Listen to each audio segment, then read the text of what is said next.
সালামু আলাইকুম। বর্তমানে আমেরিকা এবং ইরানের মধ্যে যে উত্তেজনা চলছে সেই উত্তেজনা নিরসনের জন্য উভয় রাষ্ট্র আলোচনার পথকে বেছে নিয়েছেন। ইতিমধ্যে দেখেছেন ওমানের মধ্যস্থতা, তাদের মধ্যে আলোচনা হয়েছে, সেই আলোচনা নাকি উন্নতি হয়েছে, ভালো হয়েছে। এখন পরবর্তী আবার আলোচনার জন্য তারা ইটালির যে রোম রয়েছে সেখানে আলোচনা হবে।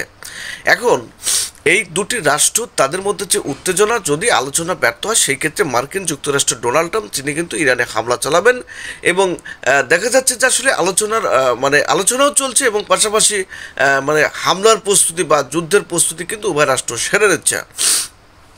তো এখন মানে এই যে আলোচনা সেটা যদি আসলে ব্যর্থ হয়, সেটা যদি আসলেই আলোচনার মাধ্যমে বর্তমানে ইরানের যে পারমাণবিক সমস্যা এবং ইরান যে সামরিক শিল্পে এগিয়ে যাচ্ছে সেটা যদি নিরসন না হয়, সমস্যার সমাধান না হয়, সেক্ষেত্রে আমেরিকা আপনার ইরানে হামলা চালাবে যদি আলোচনা ব্যর্থ হয়।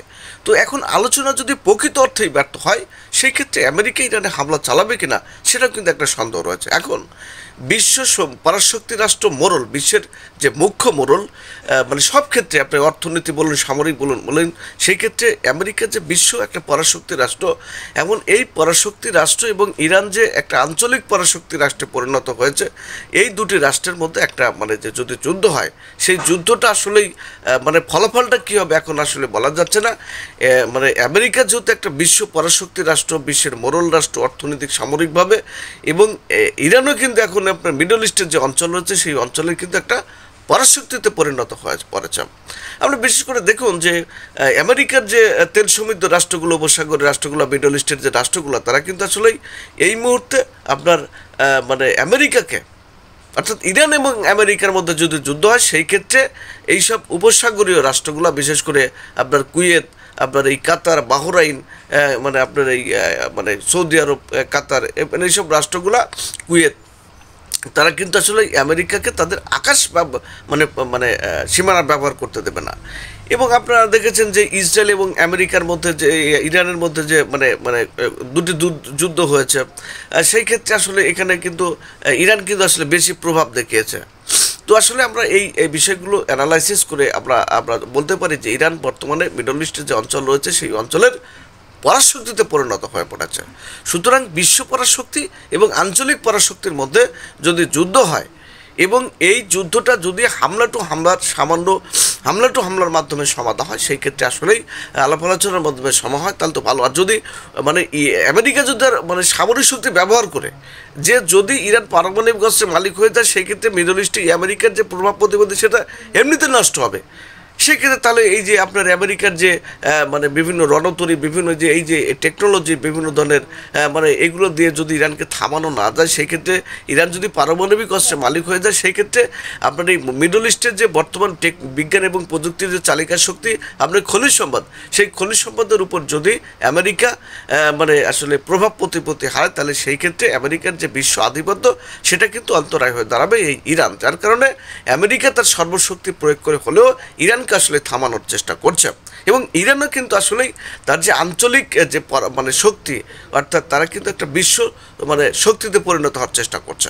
তো আপনার মিডল ইস্টের যে আরেকটি পরাশক্তি রাষ্ট্র, সেটা হচ্ছে আপনার ইসরায়েল, সেও কিন্তু আসলে ইরানে এককভাবে হামলা চালাতে ভয় পাচ্ছে, কারণ ইসরায়েল এবং ইরানের মধ্যে কিন্তু দুটি পাল্টা হামলা হয়েছে এবং সেই ক্ষেত্রে কিন্তু ইরান কিন্তু সফলতা দেখিয়েছে।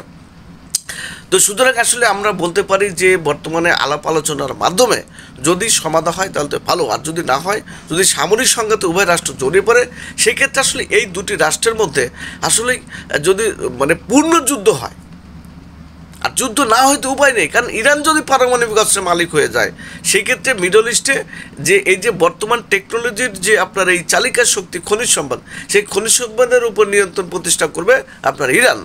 তাহলে কিন্তু আসলে সেই ক্ষেত্রে বর্তমানে বিশ্বের যে মুখ্য মোড়ল, প্রধান মোড়ল, তারই কিন্তু আসলে বিশ্বের যে আধিপত্য, কর্তৃত্ব, প্রভাব, সেটা কিন্তু আসলেই বিনষ্ট হবে। যার কারণে যুক্তরাষ্ট্র আসলে ইরানকে তার সামরিক যে শক্তি রয়েছে সেই শক্তি বল প্রয়োগ করে হলেও আসলে ইরানকে থামানোর চেষ্টা করবে। তো সবাই বিষয়টা বুঝতে পেরেছেন। আমরা মনে করি বর্তমানে যে আলাপ আলোচনা চলছে সেই আলাপ আলোচনার মধ্যে হয়তো যুক্তরাষ্ট্র চাচ্ছে যে আসলে আলোচনার মধ্যে বিষয়টা সমাধান করার জন্য, এবং ইরানও কিন্তু আসলে যুক্তরাষ্ট্রের সাথে পুরোপুরি আসলে যুদ্ধের জন্য আসলেই তারাও কিন্তু যুদ্ধ এড়িয়ে যাওয়ার চেষ্টা করছে।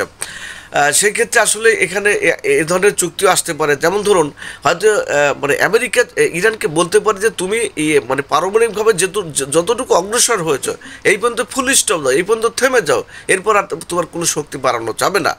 আর হয়তো ইরান বলতে পারে ঠিক আছে, আমরা পারমাণবিক যে শক্তি অর্জন করেছি সেটা এই পর্যন্তই থাকবে, আমরা আর বাড়াবো না। আমার যদিও বাড়াই বা কোনো কার্যক্রম চালাই সেটা শান্তির লক্ষ্যে বা আপনার এই ব্যবসায়িক ক্ষেত্রে, যেমন ধর বিদ্যুৎ উৎপাদন বিভিন্ন এই সেই ব্যাপারে। তো এখন হয়তো ইরান বলবে যে আমাদের উপর যে নিষেধাজ্ঞা রয়েছে সেগুলো আপনারা উঠিয়ে নেন। এই ক্ষেত্রে এখন পারমাণবিক অস্ত্র ছাড়া যদি এখন যুক্তরাষ্ট্র বলে যে তুমি দূরপাল্লার মিসাইল বা মহাদেশীয় ব্যালিস্টিক মিসাইল বা বিভিন্ন বড় বড় রেঞ্জের দূরপাল্লার যেসব মিসাইল রয়েছে সেগুলো বানানো যাবে না, সেক্ষেত্রে এখানে এই ধরনের আলোচনা হয়তো সমস্যার সমাধান নাও হতে পারে। যদি পারমাণবিক ইস্যু নিয়ে যদি একটা সমঝোতা যুক্তরাষ্ট্র যেতে চায় তাহলে সেই ক্ষেত্রে হয়তো সমস্যার সমাধান হওয়ার সম্ভাবনা রয়েছে। সবাই ভালো থাকবেন। আল্লাহ হাফেজ।